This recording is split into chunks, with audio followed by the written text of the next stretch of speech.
What do you think is the one thing that successful CEOs do during the weekends?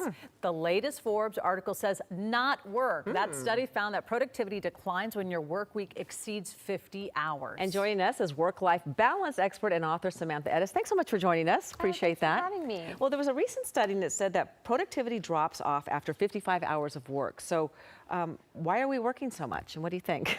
Well, obviously we're now attached to our phones more than ever before, and we're so accessible. It used to be that we could leave work at 5, come back at 9 a.m. the next day, and everything would be fine. Today, if you didn't check email or weren't in touch until 9 a.m. the next day, your job might be gone, your industry might have changed, so the expectations are totally different. Well, do you think it's easier said than done to not necessarily be so tethered to that phone?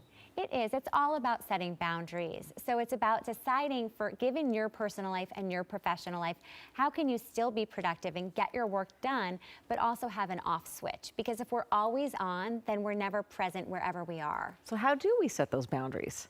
Well, for example, one of the things the study talks about is vacation. And if you are taking vacation, you want to say to your colleagues, your clients in advance, I'll be checking once a day for 15 minutes, whether it's at 8 a.m. or 5 p.m. You're setting those boundaries. You're not setting an expectation that you're always accessible. At the same time, you're being realistic about the fact that you can't completely shut off. You can't leave work on Friday and most likely not check email until Monday. So how will you do that but still have time for a personal life? I mean, the history of how we ended up with the 9-to-5 and 5-day-a-week work week was Henry Ford. He realized his factory workers were unproductive, and he changed everything to a 5-day-a-week work week and realized that his factory workers were actually more productive than when they worked every day.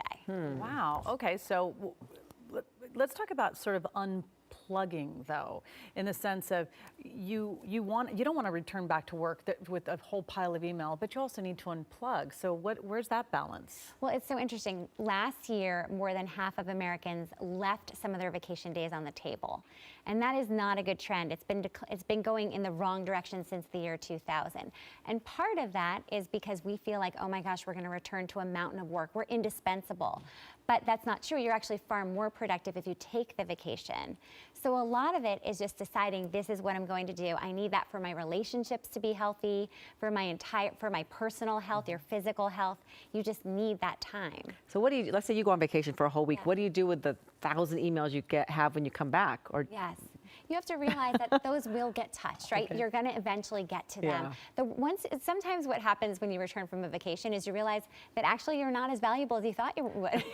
You were, right? Like everything went on and it was fine and the trains went off on time and it kind of all worked out. So a lot of it is just realizing that you're not indispensable, that it will be fine if it happens a week delay or a 2-week delay. Everything's going to be okay. You come back and you're like, oh, I should have gone for longer. Yeah, well, could you ever put one of those, those instant reply things that say you're out of the office? Can you say, instant reply, please just re-email me what you emailed me? Because you have to be inundated, or is that just rude? I mean, you could do that, but I think it's almost better to just leave it in your inbox and deal with it later, because then you're getting duplicates from some people and not from others, and that gets even more complicated. But you could put in your reply, I'm having a pina colada. If this is important enough to interrupt me, well, that's pretty perfect. Yeah. Well, Samantha, that's really nice to meet you. Thank you very much, because it is trouble finding balance. It's hard, especially with you two, with little ones. Well, you've got big ones who contact you the whole time during the newscast too. Yeah, they know but your not schedule. the same. I know. But thank you so much. And you can grab Samantha's book. It's called The Pie Life: A Guilt-Free Recipe for Success and Satisfaction.